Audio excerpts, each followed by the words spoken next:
from ZPHS Ramadugu school. We take some potassium dichromate and keep in the center of the water. It spreads slowly to the periphery.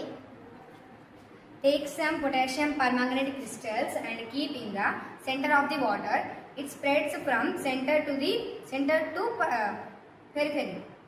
Take some copper sulfate crystals and center of the water. It spreads slowly. The process by which some materials, when kept in the medium, like air and water, equally spread is throughout, it is called diffusion.